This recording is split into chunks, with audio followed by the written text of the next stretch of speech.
dumako na tayo.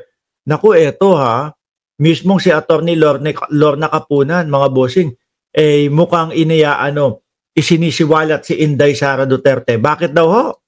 Whole thing of Ito. Pakinggan ho natin ha. this whole thing of motion to dismiss is motivated by fear.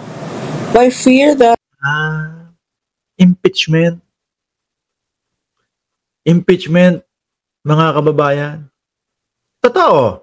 Ayan, hindi ko pa inuumpisan. Ito, hindi ko pa napapanood ng tuloy-tuloyan. At sabi ko nga, papanoorin ko itong mga ito at saka ako magre-reaction ng live para yung reaction ko talagang totoo. Yan, narinig ko pa lang, motion to dismiss, impeachment. Totoo naman Takot sila, mga kababayan. Kabado ho sila. Wala silang maipakita o maipanangga doon sa nag-uumapaw na ebidensya ho. Di ba? Kaya ang sagot nila, ay dismiss na lang natin yung impeachment. Ay ganito na lang ang gawin sa impeachment. Di ba? Pero kung yan ho, mga kababayan, totoong mga may depensa doon sa impeachment, matagal na po nilang sinabi yan. Matagal na po nilang inilabas yan. Baka ang yayabang pa ho niyan pumunta doon sa Congress. Di ba reverse? Kasi ikaw mayabang ka Kasi alam mo, kaya mo patunayan na mali yung sinasabi o mali yung impeachment na inihain sa iyo.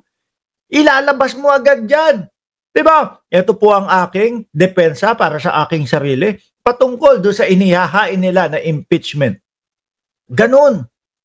Pero ngayon, meron na ba tayo narinig na depensa nila? Merong 16 na lawyer na hinar para dyan? May narinig na ba tayong depensa ng mga lawyer na yun para kay Vice Presidente? Wala! Ang naririnig natin, yung sa teknikalidad nila binabanatan na hindi dapat matuloy yung impeachment kasi hindi nagnakaw si Sara, hindi doon. Ang banat nila, hindi dapat matuloy yung impeachment kasi nga, 2 ang impeachment o 4 ang impeachment na ipinasok nila sa iisang taon. Doon sila umaariba ho, mga kababayan. Sa madaling salita ho, hindi natin masisisi ang mga kababayan natin kung mamutawi o maiwan sa isipan natin o magstay sa isipan natin na meron tayong questionableng Vice Presidente na nagnakaw, kung nagnakaw ba o hindi. Napapanahon na abolish ang Senado. Let's shift to Parliament form of government, sabi ni Sarurui Pinoy OFW. She has no evidence to contradict the strong evidence of the prosecution. Correct.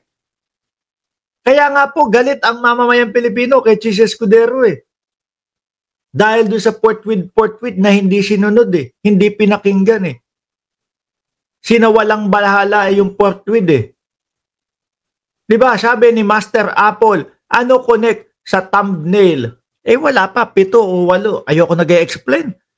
No? 7 o 8 ang topic namin dito Alisin nyo na nga yan si Master Apple. Ayoko nag-explain sa isang tao. Okay, tuloy. Pakisipa, pakitanggal. Ayoko nag-explain sa isang tao. She's just relying on her allies. She's relying on AI. She's relying on getting support from our OFWs abroad. Correct. Di ba? Ganun ho, mga kababayan. Simple. Ang nakikita natin, panay lang po, ganito. Si Chis Escudero, sabi mo, ganito, ganyan. Tapos etong, puro ganun lang ho. At pagtuturo. Panay pagtuturo lang ho, mga kababayan. Pero yung mismong depensa, walang sinasabi. Alam nyo, ang nahuli pa nating style ng Vice Presidente. Yung na-archive na daw ho. Nung na-archive na ho, yung impeachment niya, mga boss, chief amo, sir. Biglang nagyabang.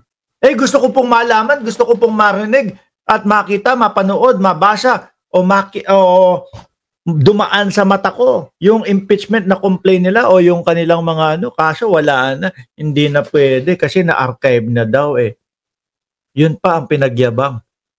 nung na-archive na ho, mga bossing. Di ba?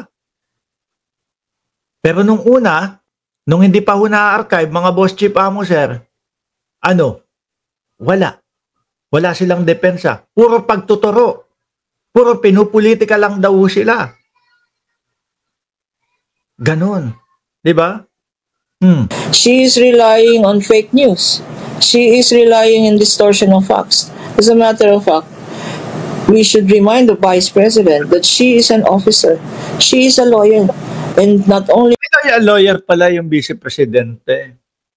No, siguro kung nagkataon na si Mark Ramos naging lawyer din ho, mga kababayan, ang nakapag-aral ng abogasiya, siguro mas kahit papaano, mas madami tayong kaalaman, ano? Pero lawyer pala, oo nga, lawyer nga pala yung Vice Presidente. Pero hindi pa, parang hindi niya kaya ipagtanggol ang kanyang sarili para wala talaga tayong nakikita na depensa galing sa kanya, ano? She has a duty as a public official. She has the duty of candor, honesty. All the cases cited, all the cases cited in the answer ad cautelam were false and misleading cases. Yan ho ang katotohanan, mga kababayan. Kaya po ang mamamayang Pilipino nagagalit kay Chis Escudero. Nagagalit doon sa mga senador natin. Diba? Minsan na pong sumigaw ang mamamayang Pilipino, buwagin na itong Congress, especially yung 19th Congress, mga kababayan. Sa nakita nila na wala, kumbaga parang dahil kami ang nasa posisyon, dahil kami ang nasa mismo poder, wala kayong magagawa. Taong bayan lang kayo. Kahit magsisigaw pa yung mga malalaking eskwelahan, isigaw na forthwith, isigaw na sundin yung konstitusyon ng Pilipinas, wala kayong magagawa. Chis Escudero ako at senador kami. Kami ang nasa poder. Kami ang masusunod. Ganun lang ho, mga bossing. Di ba? Oh, lawyer na walang kwenta ni hindi maipagtanggol yung sarili. Alam niyo kung ako ang lalagay sa posisyon ng ating Vice Presidente, mga kababayan, tapos lahat po yan pinapatawag ako. At kung ako ho, talagang sigurado doon sa depensa ko. Pupuntahan ko lahat yan, isa-isa. Baka ako pa magmadali sa kanila. Pero kung alam ko sa sarili ko, hindi ko kayang ipagtanggol yung mga sinabi ko o hindi ko kayang ipagtanggol yung mga ginawa ko, iiwasan ko yan. Sasabihin ko, oy, hanggat maaari, pa-dismiss nyo yung kaso ng impeachment. Oy, hanggat maaari, wag nyong hayaan na lumabas yung mga ebidensya at kung ano-ano pa na laban sa akin. Ganon ang gagawin yan, mga boss. Diba? Kasi wala kang depensa eh. Wala kang panangga eh. Hindi mo kayang patunayan na yung sarili mo ay walang ginawang mali. Kaya ang gagawin mo, ang pinakahuhugutan mo, i-dismiss, no? Pumunta ka doon sa ibang mga bagay na alam mo na matatanggal yung impeachment o madidismiss yung impeachment, no? Nang hindi mo kinakailangan magpaliwanag. Ganun lang ho iyon, mga kababayan. At yan yung nakikita natin sa Vice Presidente. Sabi ni Debs, 24 ng Cereza Force, siguro mga pasang-awa sa bar exam. Yang mga yan, siguro ho. Baka ano lang. Baka dahil kay dating Pangulong Duterte ho, mga kababayan, kaya naging abogado daw, mga bossing. Kasi sa nakikita natin, pati ho sa pagsasalita, pananalita, pati po yung sa mga press conference ng Vice Presidente, hindi ho natin makitaan na may dunong sa pag-aabuga siya Naku, ang kapal na mukha ni Mark Ramos. Sabihan yung Vice Presidente nang hindi natin makitaan na may dunong sa pag-aabuga siya. Pero hindi ho.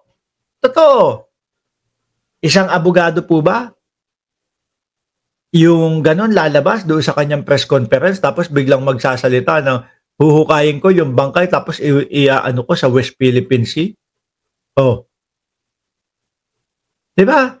Ugali ba ng isang abogado yung sasabihin mo in public, puputol ka, gusto mong putulin ang ulo ng Pangulo kasi hindi binigay yung relos? Diba? Mang Ilyor TV, Mang Rolly TV. Mukhang hindi ka naman matanda.